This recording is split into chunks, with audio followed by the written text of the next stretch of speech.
रक्षाबंधन, रक्षा सूत्र। आपको पता रक्षाबंधन क्यों मनाते हैं हम लोग? भगवान बामन बनकर के जब बलि के यहां गए तो 3 पग जमीन का वरदान मांगा और 3 पग जमीन का वरदान देते ही भगवान विराट हो गए। 2 पग से तीनों लोक नाप लिए ठाकुर जी ने। तीसरा पग देने के लिए बलि के पास कुछ नहीं बचा तो बलि ने अपना सिर आगे किया कि तीसरा पग यहां रखो। तो ठाकुर जी इतने प्रसन्न हो गए बलि से, बोले वरदान मांगो, क्या चाहिए? तो बलि ने माना जो मांगूंगा सो दोगे? बोले हाँ देंगे। बोले मैं जब जब अपने महल में अंदर जाऊं और जब जब महल से बाहर आऊं तब तब आप मुझको दिखो प्रत्यक्ष। भगवान बोले इनडायरेक्ट वे में बोल रहे हो, सीधे सीधे बोल दो कि द्वारपाल बन जाओ मेरे। अब तुम महल में कब जाओगे कब आओगे मुझे क्या पता? द्वारपाल खड़ा रहे, उसी को पता रहता कब आ जा रहे हो। बलि बोला यही समझ लीजिए। तो भगवान द्वारपाल बन गए बलि के। अब जब बलि के द्वारपाल ठाकुर जी बने, लक्ष्मी जी को बहुत विरह हो गया। ठाकुर जी आ ही नहीं रहे, बलि के यहां पर द्वारपाल बन के खड़े हैं। लक्ष्मी जी ने आकर के भगवान से कहा चलो। बोले मैं नहीं जा सकता, अहम भक्त पराधीन। स्पष्ट शब्द है भागवत में। ठाकुर जी कह रहे हैं पूरा विश्व मेरे पराधीन है पर मैं अपने भक्त के अधीन हूं, मैं कुछ नहीं कर सकता यदि भक्त को मैंने वचन दे दिया तो। लक्ष्मी जी बोली आप वैकुंठ नहीं चलोगे? बोले नहीं चलेंगे, जब तक बलि नहीं कहेगा तब तक नहीं जा सकते। तब लक्ष्मी जी ने योजना बनाई और एक दीन सी कन्या बन करके लक्ष्मी जी भीतर गई। राजा बलि के पास पहुंची तो बलि ने कहा आइए क्या सेवा करूं? तब लक्ष्मी जी बोली कि मेरे कोई भाई नहीं है और मैंने जब से आपको देखा है तब से आपको ही अपना भाई स्वरूप माना है। बलि बड़ा प्रसन्न हुआ, बोले आप भाई मानती हैं तो बहुत अच्छी बात है। लक्ष्मी जी बोली लेकिन ये संबंध हमेशा के लिए हो जाए, इसके लिए कुछ क्रिया होनी चाहिए। तो बोले क्या? बोले मेरी रक्षा की जिम्मेवारी आप लो, आपकी रक्षा की जिम्मेवारी मैं लूं, दोनों बहन भाई की रक्षा की जिम्मेवारी बहन भाई ले में, तब मानेंगे कि संबंध हमारा सुदृढ़ होगा। बलि ने कहा बहुत अच्छी बात है, कैसे करेंगे?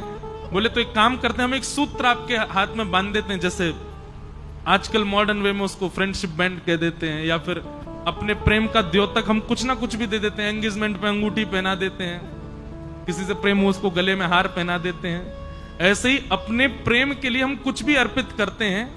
लक्ष्मी जी ने कहा कि मैं एक सूत्र पहना दूं आपको, ताकि जब जब उस सूत्र को देखो तो मेरी याद आए कि हाँ मेरी बहन है, मुझे उसकी रक्षा करनी है। और उसके बदले आप उपहार मुझको दे देना। उस उपहार को जब मैं देखूंगी तो मुझे भी स्मरण आएगा मेरे भाई हैं, मुझे उनकी रक्षा का भाव रखना है। बलि बोले ये बहुत अच्छी बात है, लाओ सूत्र बांधो। तब लक्ष्मी जी ने उनको सूत्र बांधा और सूत्र बांध करके दोनों हाथ आगे किया, भैया हमको उपहार दो। बलि ने कहा क्या चाहिए उपहार में? बोले तुम्हारा द्वारपाल जो है इससे हमारा ब्याह करा दो। बलि बोले अरे वो द्वारपाल नहीं है, जगत पिता परमात्मा परब्रह्म नारायण साक्षात परमेश्वर हैं। वो तो मेरी भक्ति से रीछ के द्वार पर खड़े हैं, वो द्वारपाल थोड़े।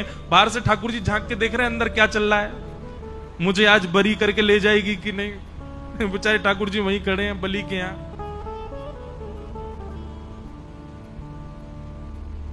लक्ष्मी जी बोली भैया अब वही मांगा है तो वही चाहिए मुझे, आप मेरा ब्याह। अरे संभव ही नहीं है, उनका ब्याह केवल पराम्बा जगदम्बा लक्ष्मी से होता है, वो और किसी का वर्ण नहीं करते।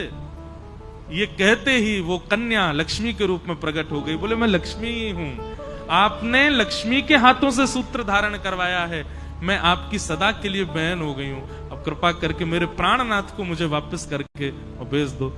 तब बलि ने कहा ऐसे नहीं दूंगा, अब विवाह मांगा है तो फिर मेरे ही भवन में आपका विवाह होगा, मेरे सामने। मैं दुनिया तो कन्यादान करती है, मैं पुरुष दान करके दूंगा, तब ले जाना। ऐसा भाव बताते विनोद में। तो फिर ठाकुर जी का विवाह हुआ और जिस प्रकार कन्यादान होता है ऐसे ठाकुर जी का दान किया बलि ने, लक्ष्मी जी को ले जाओ। तब से ये प्रथा है कि श्रावणी के दिन ये हम लोग रक्षा सूत्र अपनी बहन से बंधवाते हैं और उसी को रक्षाबंधन का उस दिन भैया वो साक्षात लक्ष्मी हैं। उनको प्रणाम करो, उनको वंदन, सब भाई लोग ध्यान से सुनो, उनको प्रणाम करो, वंदन करो, चरण छुओ, छोटी बड़ी जो भी है। और सुनिए, पैर एक हाथ से नहीं छूने चाहिए, दोनों हाथ से छुओ, और हो सके तो सर रख के प्रणाम करो, लक्ष्मी स्वरूप मानो। बंधुओं, ये आजकल जो भारत में हो रहा है ना, ये इसीलिए हो रहा है क्योंकि हम अपनी बहनों का ही सम्मान नहीं कर पा रहे हैं, तो बाहर की कन्याओं का कैसे करें? नित्य अपनी माता जी का, नित्य अपनी बहन जी का आशीर्वाद लो, उनके आशीर्वाद से कम पौरुष तो प्राप्त होगा हमको, कम से कम ये सम्मान करना तो सीखेंगे हम। इसलिए भैया, ये रक्षा सूत्र, रक्षाबंधन का त्योहार खूब प्रेम से आप लोग मनाइएगा, और जो जो माताएं बहनें यहां पे कर सकें, जाते जाते जिसको भी भाव लगे, एक एक सूत्र पंडरीनाथ भगवान के चरणों में भी दे जाना है।